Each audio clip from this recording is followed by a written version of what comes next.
Between 2003 and 2015, one criminal network stole over $500 million in diamonds and jewels. They operated across 35 countries. They hit 370 stores. And in all that time, they never once killed anyone. Interpol hunted them across 4 continents. Scotland Yard dedicated entire units to catching them. The FBI called them one of the most sophisticated criminal organizations on Earth.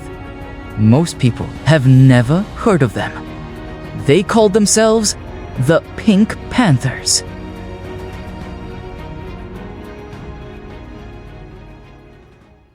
To understand the Pink Panthers, you have to go back to the 1990s, to the former Yugoslavia, to the Balkan Wars.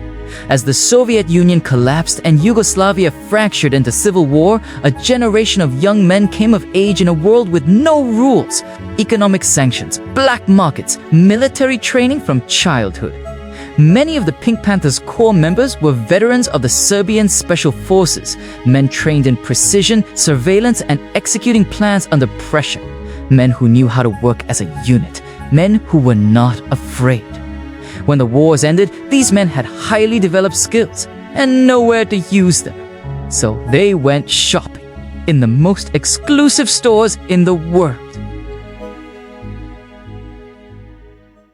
In 2003, the group hit Graff diamonds on London's New Bond Street. They walked out with £23 million in jewels, one of the largest jewel heists in British history. When police caught one of the thieves days later, they found a diamond ring worth £1 million hidden inside a jar of face cream. Scotland Yard investigators immediately recognized the tactic. In the original 1963 Pink Panther film, the fictional thief hides the famous Princess Diamond inside a jar of cold cream. The name stuck, and the thieves, when they heard it, kept it. From that moment on, they were the Pink Panthers, and they were just getting started. April 15th, 2007, 10 p.m. The most luxurious mall in Dubai, one of the most exclusive shopping centers in the world. 2 stolen Audi S8s pull up to the entrance. The drivers don't park, they accelerate through the glass doors. Inside, shoppers freeze. Security guards reach for radios. But it's already too late. The cars race down the marble corridor. One reverses directly through the window of the Graff jewelry store. 3 masked figures jump out. Hammers, display cases, diamonds and watches disappearing into bags. 45 seconds later, they're gone. $15 million in jewelry in 45 seconds. The entire heist was captured on a bystander's phone and posted to YouTube, and the world watched in disbelief. Even the police who had been hunting them for years were shocked. Not at the theft, but at the confidence. The absolute calculated confidence of it. Tokyo, the Ginza district, the most expensive shopping street in Asia. The Pink Panthers arrived in disguise. Men wearing wigs dressed as women. They entered the store calmly, like customers, browsed, smiled. And then, pepper spray. Staff immobilized. A tiara. The Comtesse of Andone necklace. Jewels worth $30 million, gone in minutes. This was the Pink Panthers' genius. They didn't just plan the theft. They planned the theater of it. Every heist was a performance, a piece of misdirection so perfectly executed that by the time anyone understood what had happened, the performers were already on a plane. They never left fingerprints. They changed disguises between cities. They paid cash for everything. They were ghosts. December 9th, 2008, Paris, Avenue Montaigne. Harry Winston, one of the most prestigious jewelry houses in the world. 4 members of the Pink Panthers had been posing as construction workers renovating the store for weeks. The staff knew their faces. Nobody looked twice. When the store opened that morning, they were already inside. Within minutes, they had control of the entire boutique. Systematically, almost quietly, they emptied every display case. Rings, necklaces, bracelets, watches. They walked out with over 80 million euros in jewels. Some estimates put the figure higher, closer to $108 million. It was the largest jewelry heist in history. He'd been inside for less than 15 minutes. The Pink Panthers were not a gang in the traditional sense. They were a network, a franchise. Different cells, different countries, different crews, but all operating with the same methodology, the same standards, the same code. Every heist began months in advance. Scouts visited the target stores as customers, sometimes dozens of times. They mapped the layout, identified the cameras, timed the staff rotations, noted the escape routes.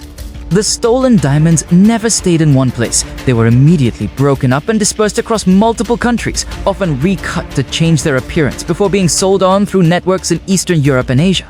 And crucially, they had a rule: no killing. Ever. They believed that killing brought a different level of heat. Murder investigations never close. Jewelry heists do. It was this rule, combined with their precision, that kept them operating for over a decade. By 2009, Interpol had assigned a dedicated task force to the Pink Panthers, Operation Kaleidoscope. Police across 35 countries were sharing intelligence. Surveillance teams were deployed in Monaco, London, Paris, and Dubai. Every known associate was being watched. Slowly, very slowly, arrests began.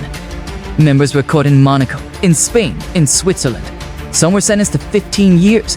Some escaped from prison. In at least 3 separate documented cases, Pink Panthers members broke out of high-security European prisons with outside help. Every time law enforcement thought they had them, the network simply reformed. New cells, new members, new cities. Because there was no single leader to catch, no headquarters to raid. The Pink Panthers weren't a gang, they were an idea. And you cannot arrest an idea.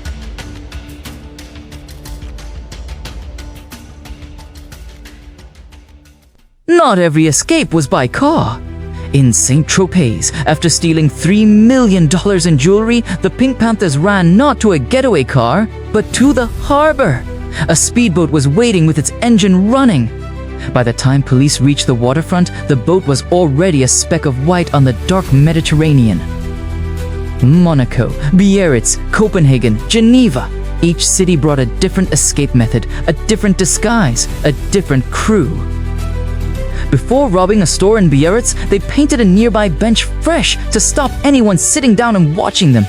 That level of detail, that level of preparation applied to every single job.